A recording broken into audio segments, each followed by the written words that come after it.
Don't forget to subscribe and leave a comment on this video saying I subscribed. Let's get into it.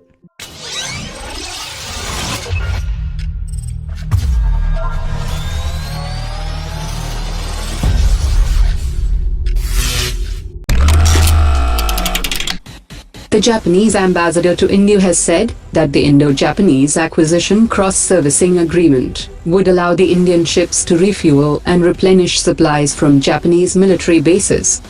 He also said that India and Japan might also sign a maritime domain awareness agreement, which would enable the two navies to share information about their respective areas of interest. For example, in case a Japanese P-1 maritime patrol aircraft detects a Chinese submarine in the Indian Ocean, it would pass on the information to the Indian Navy.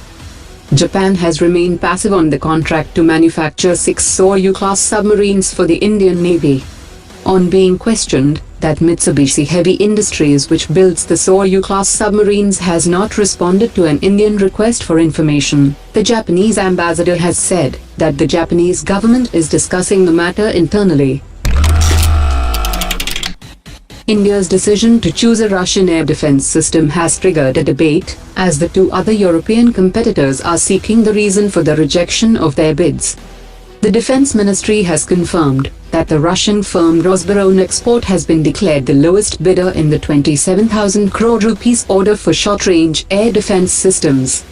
The French firm MBDA offered its Mistral system, and the Swedish Saab Group offered its RBS-70 system, and these firms have complained that the Russian firm were given too many chances, and Russia also sought to replace the IGLA-S system with a newer system in the middle of the evaluation process. The initial order for 800 launchers and 5,100 missiles may be scaled up, because the request for proposal had mentioned that the system should be capable of being used by ground forces, but also for installation on ships and helicopters.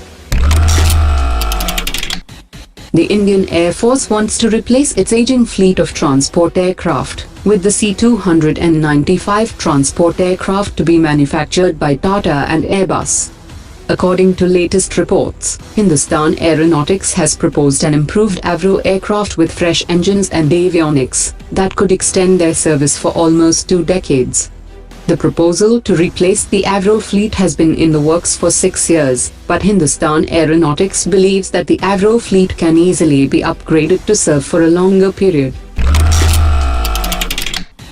Garden Reach Shipbuilders has signed a memorandum of understanding with Elbit Systems of Israel to manufacture unmanned surface vessels for the Indian Navy, and these vessels will have around 60% indigenous components.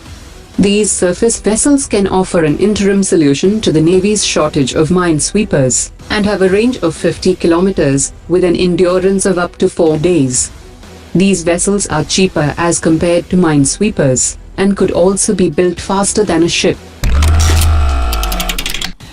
Garden Reach Shipbuilders has simultaneously launched 2 fast patrol vessels for Indian Coast Guard.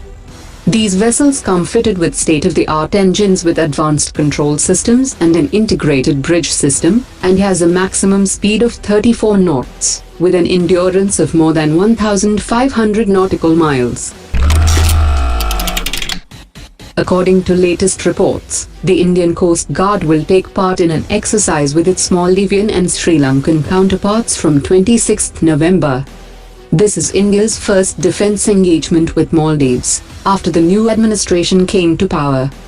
It is worth mentioning that the Sri Lankan vessel taking part in the exercise was earlier a part of the Indian Coast Guard, while the Maldivian ship taking part in the exercise was recently overhauled at an Indian shipyard.